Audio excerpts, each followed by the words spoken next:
Hello everyone, my name is Tyler, and this week I'll be showing you how to create a kind of basic fireworks particle system in Unity using their particle system editor.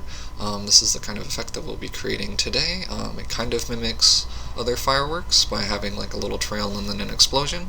So you can kind of build all of this to either create your own unique effects that are either more colorful, have more interesting behaviors, like firing off particles constantly, or just whatever you can think of. But this is kind of a basic system that you can work off of and kind of shows the basic animation for particles.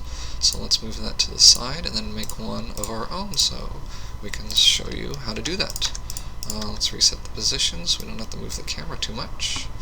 Let's decrease the lifetime because particles kind of fire off very quickly, and then since they are firing off very quickly we need to change the starting speed. And let's for a little bit of variability, we can have the Unity basically choose any speed between these two constant speeds that we give it. So let's give it a relatively fast speed and a pretty dang fast speed. Let's change the size just so we can see the particles a little bit more.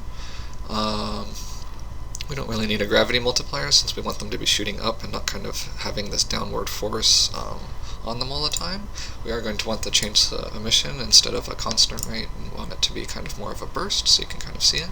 And so we can kind of see what's going on a little bit more quickly. Let's change the durations instead of 5 seconds to 2 seconds so we can kind of see it. It'll burst every 2 seconds instead of 5 seconds now. The shape is perfectly fine. A cone works for what we're doing.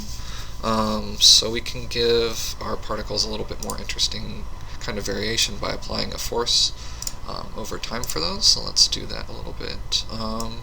It's just a simple kind of force that's added to the particle at the very beginning of its lifetime, and it kind of dissipates as it goes on, just so that they kind of start off more variable and then they kind of slowly decrease their variability as the time goes on.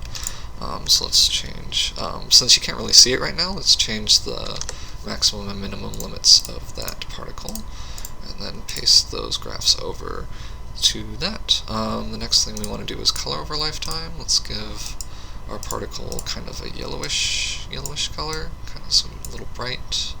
And then instead of having it kind of just pop into existence, we want it to kind of fade in a little bit.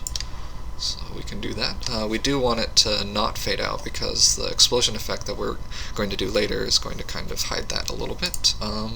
So with that said, let's move on to adding a sub-emitter. I'm going to explain how to use these in a later tutorial video, but we're going to be using them for this particle system. So if you know how to use them, cool. If not, no worries. You'll kind of get a sense of how they work here. So let's go ahead and add a particle system, or a sub-emitter added on the birth of each particle. And now we actually have a hierarchy now because the sub-emitter was automatically added as a child to our parent emitter. So let's change the names of these so we don't forget that this is our main and that this is the trail emitter that we have. So back to the trail emitter, we want to have the duration match that of the parent.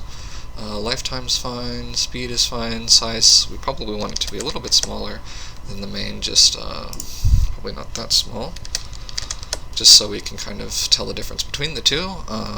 Let's give it a little bit of gravity, so kind of a little bit more realistic. Change the emission because right now it's spawning 10 particles at a rate of 10 particles per second for each particle in our main system, so we don't need that many particles, so let's just kind of reduce that.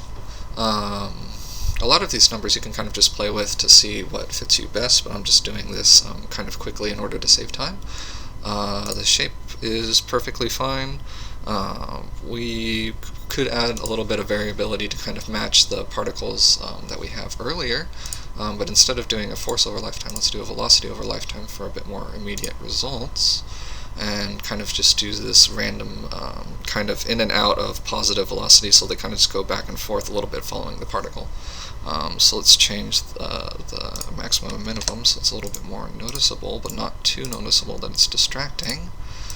And then let's go over to the color over lifetime and then give it kind of an interesting fade out, and then have a yellow color that kind of matches what we had before in our other system. And then let's do a size over lifetime to make them kind of shrink out of existence to add to our little fade effect. That's easy enough, so that's good enough for our trail for now.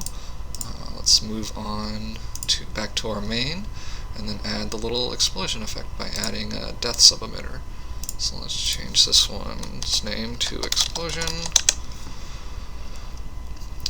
Match the duration to our other particle, have the lifetime be way shorter because explosions don't last that long, and change the speed because explosions kind of have a very dramatic speed. The size could have it a little bit smaller just so we can see everything that's going on. Give it a bit of gravity just so it's a bit more realistic. Actually, let's make that a lot of gravity.